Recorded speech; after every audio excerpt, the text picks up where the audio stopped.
Hey guys, welcome back to my channel SS birds farm. ఈ channel కనుక మీరు first time watch చేస్తున్నట్టయితే వీడియోకి like చేసి ఛానల్ అయితే సబ్స్క్రైబ్ చేసుకోండి. చాలా మంది అయితే సబ్స్క్రైబ్ చేసుకోకుండానైతేనే చూస్తున్నారు. మెయిన్ వీడియో టాపిక్లోకి వచ్చేస్తే చాలా రోజులు అవుతుంది నేను లాంగ్ వీడియో పోస్ట్ చేసి. చాలా వరకు అయితే సేల్స్ వీడియోస్ షార్ట్స్ అయితేనే అప్లోడ్ చేస్తున్నాను. చాలా వరకు కూడా షార్ట్స్ వీడియోస్ కూడా అప్లోడ్ చేయడం అయితే ఆపేశాను. ఎందుకంటే మన ఛానల్ని కొంతమంది రిపోర్ట్ కొట్టడం అయితే స్టార్ట్ చేశారనమాట. సో వాళ్ళు అలా రిపోర్ట్ కొట్టడం వల్ల మన ఛానల్ గ్రోత్ అయితే అయిపోయింది. అంటే వ్యూస్ అన్నీ తగ్గిపోయినాయి అనమాట. నేను 500 సబ్స్క్రైబర్స్ గివ్ అవే అయితే పెడతా అని చెప్పాను. గివ్ అవే ఆపేయడానికి కారణం కూడా అదే.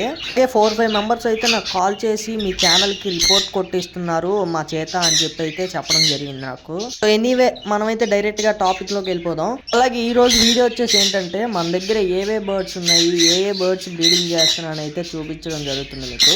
అలాగే ముందుగా ఈ కేజ్లో చూసుకుంటే మన దగ్గర ఒక ఆఫ్రికన్ లవ్ కూడా బ్రీడింగ్లో అయితే ఉంది. ఆ పక్కన వచ్చి గ్రీన్ అప్లైన్ మెయిల్ అనమాట. మీలో ఎవరికైనా కావాలంటే డిస్ప్లేలో ఉన్న నెంబర్కి కాంటాక్ట్ అవ్వండి.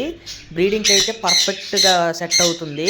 అండ్ అలాగే ఈ కేజ్లో చూస్తున్నారు కదా, ఈ కాక్టైల్ పైర్ అయితే ప్రెజెంట్ అయితే ఒక 4 eggs మీద అయితే కూర్చొని ఉంది. చాలా అంటే చాలా మంచి బ్రీడింగ్ పేర్ అనమాట. లాస్ట్ టైం మనం ఒక 6 months బ్యాక్ ఒక కస్టమర్కి అయితే ఇవ్వడం జరిగింది. బ్రీడింగ్ అవ్వట్లేదు అని చెప్పి మళ్ళీ మనకు రిటర్న్ చేసేసారు. ఈ పేర్ తీసుకొచ్చిన 10 to 20 days లో మన దగ్గర అయితే ఎగ్స్ అయితే పెట్టేసింది. ఈ కేజ్ లో వచ్చేసి హైపర్ రెడ్ పైనాపిల్ కన్యూరు, ఇది వచ్చేసి టేముడ్ పీస్ అనమాట. నేనైతే పర్సనల్ గా పెట్టుకున్నాను. అలాగే ఈ కేజ్లో ఎల్లో సైడెడ్ ఫీమేల్ ఒక అన్నకైతే తీసుకొని రావడం జరిగింది. అది డెలివరీ చేయాలి. ఈ కేజ్లో వచ్చేసి ఈ సన్ కాన్యూర్ బ్రీడింగ్ పేర్ అనమాట. నాకు తెలిసిన బ్రీడర్ నుంచి అయితే ఈ పేరు తీసుకోవడం జరిగింది. పర్సనల్గా బ్రీడ్ చేద్దాం అనేది తీసుకొని వచ్చాను. మనకు తెలిసిన ఒక బ్రీడర్ అన్న అయితే అడిగారు. సో అన్నకైతే పంపించడం జరిగింది. అలాగే ఈ సపరేట్ కేజెస్లో బడ్జెస్ అయితే చూస్తున్నారు కదా, పైరప్ కోసం అయితే సపరేట్ చేసి పెట్టాను. సో ఇదేండి మొత్తానికి మన సెటప్లో ఏ బర్డ్స్ ఉన్నాయి, ఏ బ్రీడ్ చేస్తున్నాయని అయితే మీకు చూపించడం జరిగింది. అండ్ అలాగే రీసెంట్గా లోకల్లో అంటే మాది విజయనగరం లోకల్లో ఒక అన్న అయితే బజ్జీస్ ఒక 20 pairs కావాలన్నారు.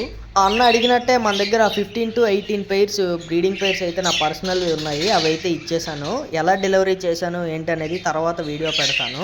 ఈ పేర్స్ అన్నీ కూడా మన హోమ్ బ్రీడ్లో అంటే మన దగ్గర పుట్టినయే. అన్నీ కూడా ఒక్కొక్కసారి బ్రీడింగ్ కూడా చేసేసినాయి. అండ్ అలాగే వీటి పేరెంట్స్ అయితే ఇవి. మొత్తానికి అయితే ఒక 6 pairs అయితే నేను పెట్టాను. 6 pairs నుంచి 20 pairs అయితే మనం బ్రీడ్ చేసాం అనమాట. అక్కడ కనిపిస్తున్న 15 to 18 బ్రీడింగ్ పేర్స్ అన్నీ కూడా వీటికి పుట్టినాయి అనమాట. అండ్ అలాగే మన దగ్గర ఓన్లీ బర్డ్సే కాకుండా కోళ్ళు అండ్ అలాగే ఫిషెస్ కూడా మనం పెంచుతున్నాం అనమాట. ఈ ఫ్లవర్ అని చూసారు కదా, ఎంత యాక్టివ్గా మంచి హంప్ అయితే ఉంది. ఈ టబ్లో చూసుకుంటే అన్నీ కూడా నార్మల్ గప్పీస్ అనమాట. మొత్తం అన్నీ కూడా బేబీస్ పెట్టి చాలా ఎక్కువ అయిపోయినాయి. ఈ టబ్లో వచ్చేసి నార్మల్ గప్పీసే గోల్డ్ కలర్లో ఉన్నాయని సపరేట్ చేసి బ్రీడ్ అయితే చేస్తున్నాను. గోల్డ్ కలర్ బ్రీడ్ తీద్దామని. ఇవి కూడా సేలింగ్ పర్పస్కే. మీలో ఎవరికైనా కావాలంటే ట్రాన్స్పోర్ట్ అయితే చేస్తాను ఎక్కడికైనా. ఛానల్కి సబ్స్క్రైబ్ చేసుకొని షేర్ చేసి వీడియోకి లైక్ అయితే చేయండి వీడియో నచ్చితే.